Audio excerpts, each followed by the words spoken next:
जो पंछी उड़ते हैं उनके पर बोलते हैं, जो लोग चुप रहते हैं उनके हुनर बोलते हैं। और मेरी खुद की पोइट्री है कि मैं ज़माने में ऐसे सताया गया हूँ, आदमी में बुरा बनाया गया हूँ। मैं ज़माने में ऐसे सताया गया हूँ, आदमी में बुरा बनाया गया हूँ। यूँ छलकते न आंसू मेरे आँख से, मैं रोया नहीं हूँ, रुलाया गया हूँ। दोस्तों नमस्कार, भारत दर्शन 2.0 पर आप सभी का स्वागत है। इससे पहले हमने बात की थी, हमारे एक दोस्त ने बात की थी भाई से, जैसे इनकी शक्ल आप देख पा रहे हैं। इससे पहले एक इनका वीडियो अपलोड हो चुका है, लेकिन मैंने जब इनके बारे में जाना और समझा तो मैंने सोचा मैं भी इनसे बात करता हूँ एक बार। तो इनसे बात करने का मेरा तात्पर्य ये है कि ये कुछ खास वजह से इनसे बात करनी पड़ रही है, रीज़न भी होगा कुछ, और इनके बारे में जानते हैं, इनका नाम क्या है, वो क्या करते हैं, और इनसे एक बहुत बड़ी सीख मिल सकती है। यदि आप ज़िंदगी से हताश हो गए हैं या हार गए हैं तो इनसे एक बड़ी सीख मिल सकती है। इसी प्रकार से हम इनके बारे में जानेंगे। आपका नाम क्या है? Isaac Newton. आइजैक न्यूटन जी। तो ये नाम के पीछे क्या आपका कारण क्या है कि आपने ये नाम रखा है? कि आप ही का घर वालों ने नाम रखा है कि आपने खुद? नहीं, नाम मेरा घर वालों में तो नहीं रखा है। हाँ। नाम इसलिए रखा कि जब मैंने न्यूटन का जब सिद्धांत पढ़ा, हाँ। और इसके जो संघर्ष किया जो कैम्ब्रिज में, हाँ। लोगों को बर्तन खंगार खंगार के पढ़ता था, हाँ। तो इससे हमको भी मोटिवेट मिला कि इस तरह से मैं संघर्ष करूँगा तो जीवन में आगे बढ़ूँगा। और न्यूटन के नाम मैं अपने नाम पर रख लिया कि अब मैं अपने जीवन में प्रेरणा पत्र उतार लिया। अच्छा। और आइजैक न्यूटन का अपने मतलब दिल से ही मानता हूँ कि मेरे सामने खड़ा है। अच्छा। और हमको इस तरह से बढ़ा रहे हैं, जिस तरह से मैं पढ़ता हूँ तो हमको थकावट होता ही नहीं है। अच्छा। क्योंकि आइजैक न्यूटन रिसर्च में काफ़ी घंटों तो पढ़ते रहते थे तो भी उनको थकावट नहीं होता था। अच्छा। 300 प्रेरणा मिल गया। अच्छा, तो आपका जो वास्तविक नाम है वो क्या है? मेरा वास्तविक नाम है संदीप कुमार रंजन। संदीप कुमार रंजन जी। तो ये नाम आपका जो न्यूटन है जी। वो आपके ग्रामीण क्षेत्र में भी बोला जाता है, जो आपको जानते हैं, कि फैमिली वाले भी बोलते हैं कि आपने दिल्ली में ही इस नाम को रखा है, ऐसा कुछ? नहीं, मैंने मतलब मेरा नाम मेरा फैमिली वाला भी मतलब न्यूटन ही जानता है। अच्छा। हाँ। अच्छा, आपका नाम क्या है? जी, मेरा नाम शाहिद अली है। आप क्या करते हैं सर? मैं यहाँ पे लैपटॉप रिपेयरिंग, प्रिंटर रिपेयरिंग और मोबाइल रिपेयरिंग का कोर्स करने आया हूँ। अच्छा अच्छा अच्छा। और ये बताइए कि जो न्यूटन साहब, आपका क्या सिद्धांत है, जैसे कि उनसे क्या प्रेरणा लिया आपने? मैंने सिद्धांत बाबा साहब भीमराव अम्बेडकर से भी लिया। अच्छा। क्योंकि इनके जब जिमनी पढ़ा हाँ। तो हमको लगा कि इन्होंने जो जितना कष्ट किया उतना आज तो उतना कष्ट नहीं है। अच्छा। मैंने इसके 80% ही मैंने कष्ट कर लिया, या तो उनके सिद्धांत पर मैंने चल गया, पूरी तरह समर्पित हो गया। अच्छा। तो मैंने दुनिया में कुछ कर सकता हूँ। अच्छा, तो अभी क्या करते हैं आप? अभी हम यूपीएससी तैयारी करते हैं। यूपीएससी की तैयारी करते हैं जी। तो यहाँ पर दिल्ली में कब से हैं आप? दिल्ली मेरा 9 महीना हो गया। अभी मैंने फर्स्ट टाइम यूपीएससी का दिया था। अच्छा। तो मेरा 90 नंबर आया था मेरा जीएस में। अच्छा। और मैंने सीसेट से अभी में बाहर हो गया। अच्छा, सीसेट से बाहर हो गए। जी। अच्छा, तो ये बताइए कि आपने तैयारी खुद कर रहे हैं कि कहीं से कोचिंग ले रहे हैं?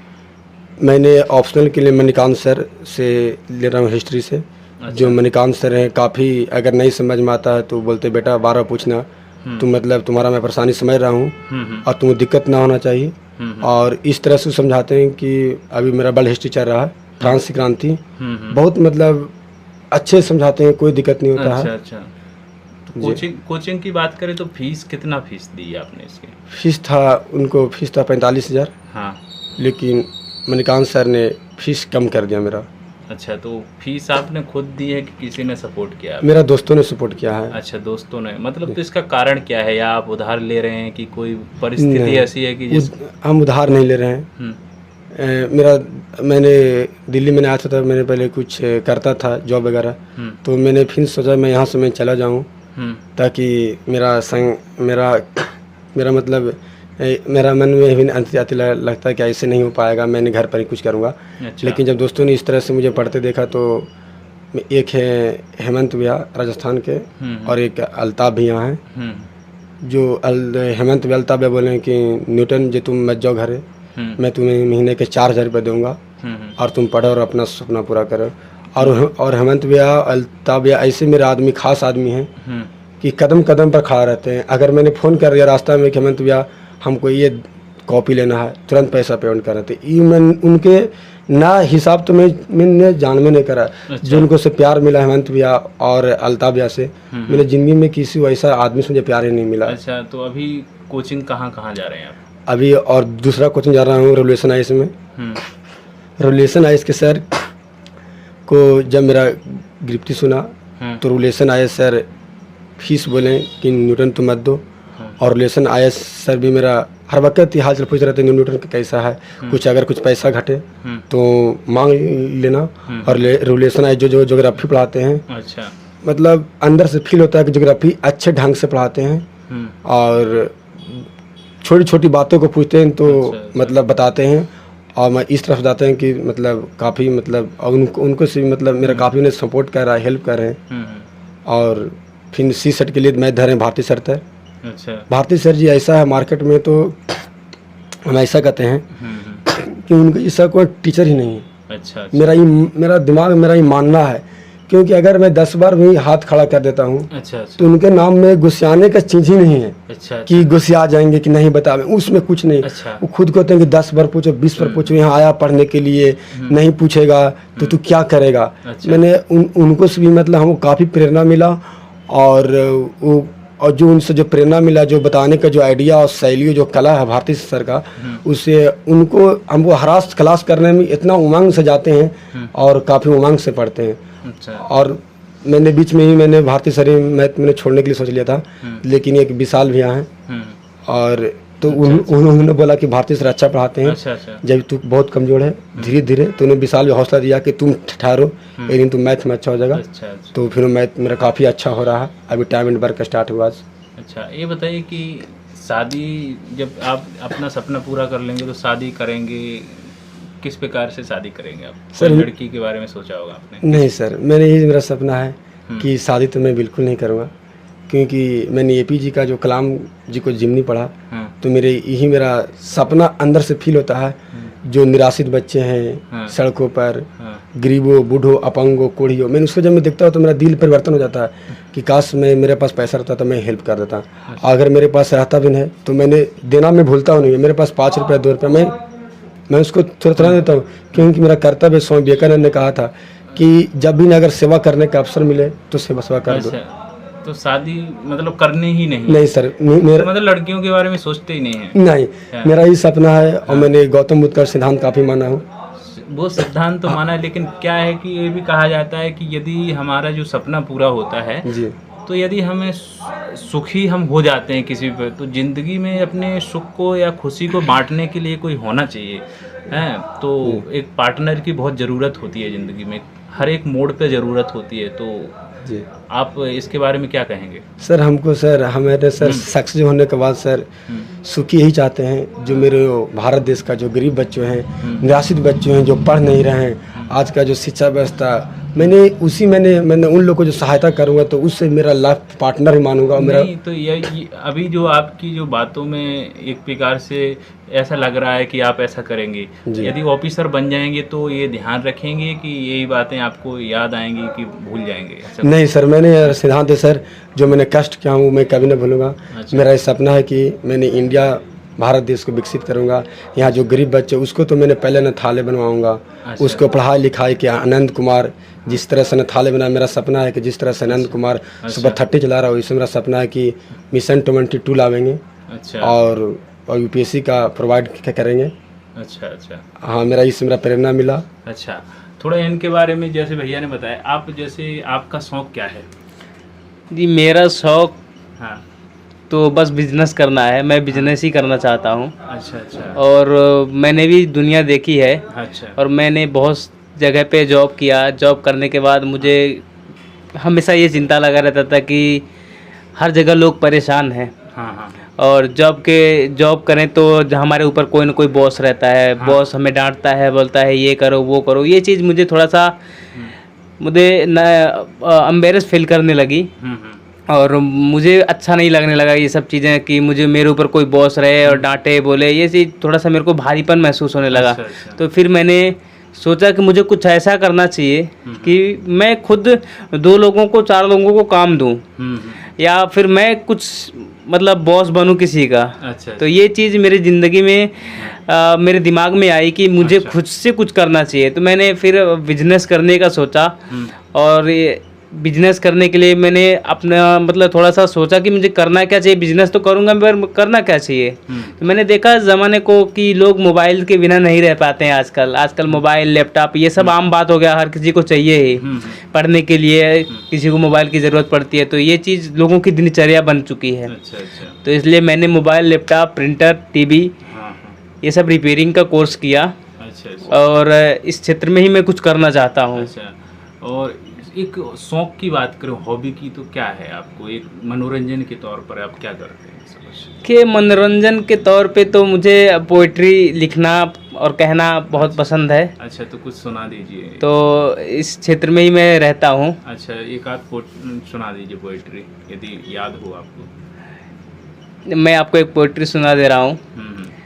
कि जो पंछी उड़ते हैं हाँ हाँ उनके पर बोलते हैं। हाँ, इधर जो पंछी उड़ते हैं उनके पर बोलते हैं, जो लोग चुप रहते हैं उनके हुनर बोलते हैं। और मेरी खुद की पोइट्री है कि मैं ज़माने में ऐसे सताया गया हूँ, आदमी में बुरा बनाया गया हूँ। मैं ज़माने में ऐसे सताया गया हूँ, आदमी में बुरा बनाया गया हूँ। यूँ छलकते न आंसू मेरे आँख से, मैं रोया नहीं हूँ रुलाया गया हूँ। क्योंकि देखिए ये पोइट्री मैंने क्यों कहा, क्योंकि ज़माने से मेरे दोस्तों ने मेरा साथ नहीं दिया। बहुत लोगों ने मुझे, जब तक मेरे पास पैसे होते थे लोग ने मेरा फ़ायदा उठाया बस। और जब मुझे मेरे दोस्तों की या मुझे अपनों की ज़रूरत पड़ी तो सब के सब मेरा साथ छोड़ दिए। और मैं एक टाइम और ऐसा हो गया कि मैं अपनी परेशानियां किसी से कह नहीं सकता। तो इसलिए मैंने पोइट्री लिखना शुरू किया। फिर मुझे सताने लगी कि मैं पोइट्री तो लिख रहा हूँ, हो सकता है ये मेरी जीवन का मतलब बेस ना बने। तो मैंने बिजनेस करने का सोचा, और ये पोइट्री मेरा पार्ट है और बिजनेस मेरा फ्यूचर। बहुत बढ़िया पोइट्री बताई। और ये पूरी पोइट्री एक इंसान की परिस्थितियों पर जाती जी, है, जी। जिस प्रकार से उसके जीवन में कष्ट आते हैं, रुकावटें आती हैं, वो उसी के ओर प्रेरित करता है। जैसे कि न्यूटन भाई ने बताया, पूरी पोइट्री की बात करें, हर एक इंसान के जीवन में उतरती है। ऐसा नहीं है न्यूटनी भाई, बहुत सी परिस्थितियां लोगों के सामने हैं, लेकिन परिस्थितियों को हरा कर हमें आगे बढ़ना है। जी जी। क्योंकि विषम परिस्थितियां हर एक जी, इंसान के साथ हैं। अंतिम मैसेज क्या रहेगा आपका? सर अंतिम मैसेज ये है कि सर कि मेरा एक दोस्त नीतीश है बनारस का, हम्म, उन्होंने मेरा इस तरह से सेवा करता है, मतलब मेरा भाई है कि अभी घर से आया, उसका घर चंदौली हुआ, तो मेरे लिए बूट बहुत सा सामान लाया खाने पीने का। और उसका बहन यूपीएससी दिल्ली में तैयारी करती, 2 बहन। उन्होंने बोला कि न्यूटन जो तुम्हारा अभी जो कष्ट है तुम मन लगा के तैयारी करो, तुम्हारा IAS हो जाएगा।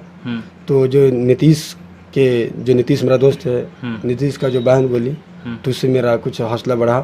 और एनी टाइम नीतीश की बहन कहता है कि न्यूटन जो तुम्हारा गिरफ्ती है और जो तुम्हारा दोस्त हेमंत व्यालता भी या जो अति कर रहे हैं उनको तो कहीं भूलना मत। अच्छा। तो इस तरह से हमको लगता है कि मैं कितना भी ऊंचा में बन जाऊं, लेकिन मैं अपने दोस्तों को कभी नहीं भूलूंगा, क्योंकि इस समय हमको हर कदम पर अच्छा अच्छा ध्यान दे रहे हैं। ऐसे लोगों को भी मैसेज क्या रहेगा जो तैयारी करना चाहिए? उनकी भी परिस्थितियां देखो ऐसी हैं कि उनके साथ नहीं देती, गरीबी है चाहे किसी भी प्रकार की है, तो उनके लिए क्या आप सीख देना चाहेंगे या अपनी तरफ से मैसेज देना चाहेंगे कि वो हारें कि किस प्रकार से ना हारें, क्या हौसला रखें, किस प्रकार का मैसेज? सर हम सीख ही देंगे सर हाँ। कि मनुष्य अगर चाहेगा तो दुनिया में कोई भी असंभव नहीं है। क्योंकि मेरा मैथ काफ़ी वीक था, और जब सीट से बाहर हुआ तो हमको दुख हुआ कि मैंने सीट से बाहर हो गया, न तो मेरा यूपीएससी प्री क्वालिफाई था। तो भारतीय सर भी इन तो बोलते हैं कि हिम्मत मत हारना, और जो बट बोले हिम्मत ना हारना।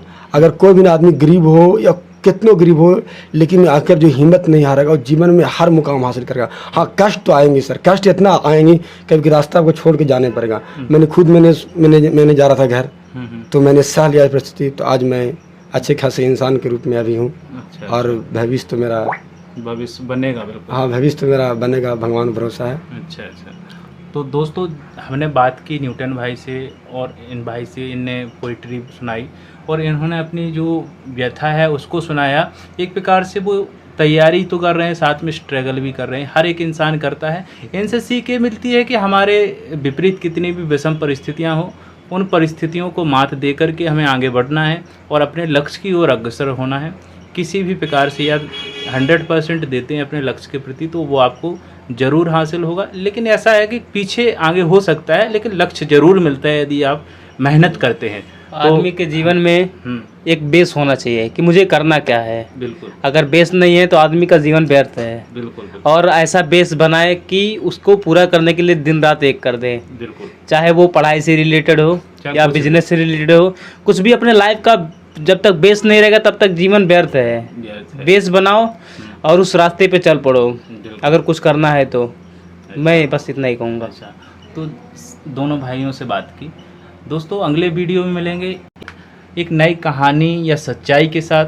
तब तक के लिए नमस्कार, धन्यवाद।